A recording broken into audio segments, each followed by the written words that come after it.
Hey there. So here I am. It's been 1 week since hernia surgery. And let me tell you, the worst part to this is the core pain. The pain just switching positions when in bed, trying to move from one side to another, trying to lay on your back. There's so much lying around that it's actually painful on the spine. So, taking my doctor's advice, I've been doing a lot of walking around the apartment.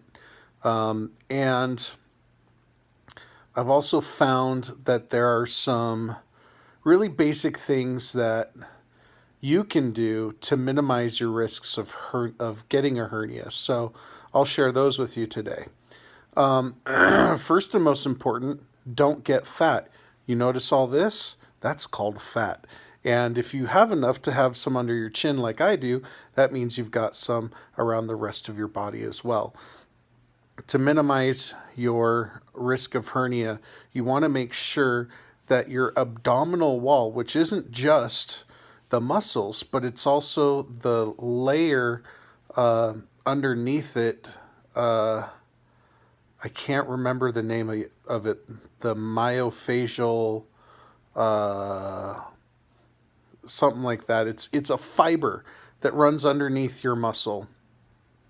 When I looked at my MRI, not MRI, ultrasound, you could see the fat layer,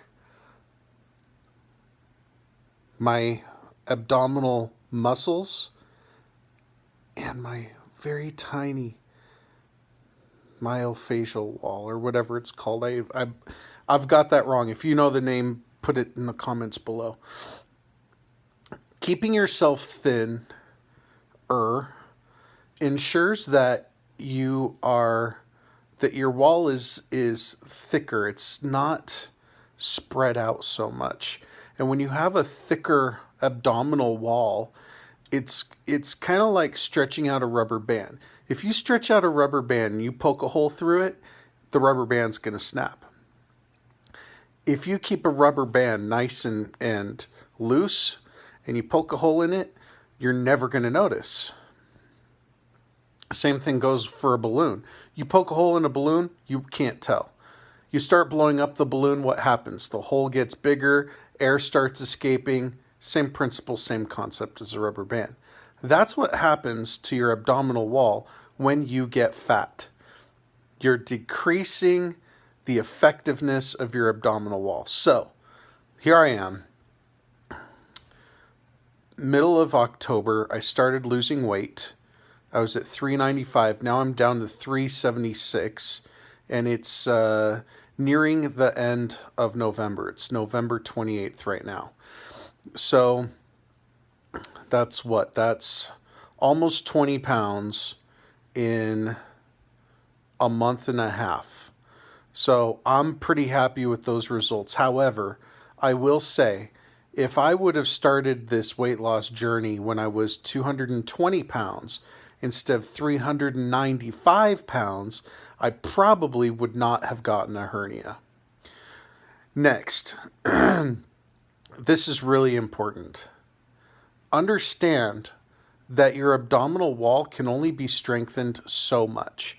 So you need to pay attention to your limits. And that means that you're not trying to lift god-awful amounts of weight. Now, if you're a bodybuilder or if you're prepping for strongman, stuff like that, you already know all this stuff, so I'm not talking to you. But if you're a regular average person, we'll face some facts. Number one, in order to get in shape, you need to have cardiovascular exercise, aerobic exercise, and non-aerobic or anaerobic exercise, which is things like weightlifting. So if you're gonna weightlift, and by the way, as I'm saying all these things, I'm saying them as a patient. I am not a doctor, and I'm certainly not a professional. So this is just some advice from somebody who just had hernia surgery. That's all it is. Of course, consult with your doctor. Make sure that everything that I'm saying is true and accurate. When you are lifting weight, don't try and bench press the whole house. Don't try and squat your car. Think about this. What's the function of what I'm doing? When would I ever need to use something like this? You're going to need to learn how to squat for if you ever need to lift a couch or lifting a piano into a truck bed. Something like that would have a direct application to a squat. And, even something as small as lifting a small box from your front porch. You get a book order or something. You got maybe a 10, 20 pound box. You're going to need to know how to squat to pick up the box properly. Now, my belief is you really don't need to go more than 40, 60 pounds and do high repetitions. That means 20 or more, and high sets. So do 4 to 5 sets of 20 to 25 with 40 to 60 pounds. That's all you need, because you're gonna burn out your legs to exhaustion. You're gonna see growth in your thigh muscles. You're gonna improve your posture. Make sure that you keep an arch in your lower back. Make sure that when you go down, you're not trying to hit your butt to the ground. You want to keep your feet as flat as you can. You might roll up onto your toes. That's okay. But make sure that when you go down, you're not trying to press your butt to the ground. You just want to go low enough to where you're picking up the weight. And then when you're going on your downward movement, you're going low enough to where your weight is not touching the ground. If you touch the ground with your weight as you're doing your repetitions, you've gone down too far. You're giving your muscles time where they are not engaged. And so disengaging, re-engaging could actually cause more damage than good. So do your squats. Do abdominal workouts. So this can be something as simple as isometric exercise. When you're just sitting down, just squeeze your stomach muscles. Just the same thing as ladies and men should both be doing Kegel or Kegel exercises. That's just kind of squeezing your inner butt muscles to improve your pelvic floor. As we're talking, I'm doing them. I'm squeezing my abs and I'm squeezing my abdominal floor or pelvic floor muscles. Next, super important, diet and water.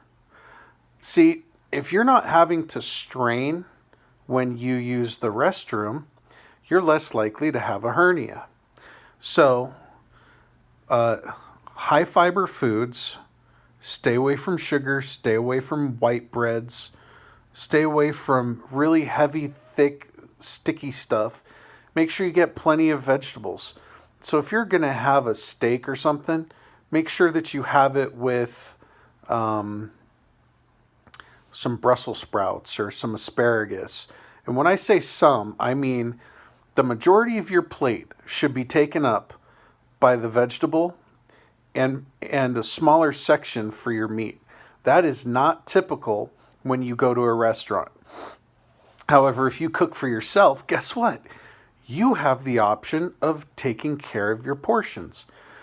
Really, the human body doesn't need more than 5 to 6 ounces of protein at any one meal.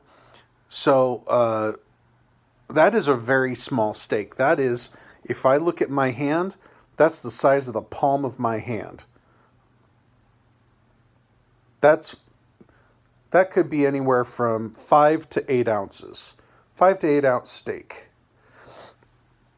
Now, what I myself and what many of you will eat is something the size of your hand spread out. That's what a healthy American male wants in their diet. That's what we crave.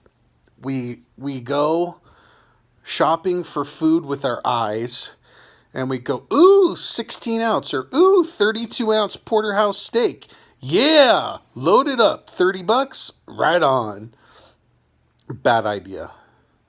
Look for the smaller cut. I know one of my favorite places to eat, as well as my wife's, is Texas Roadhouse.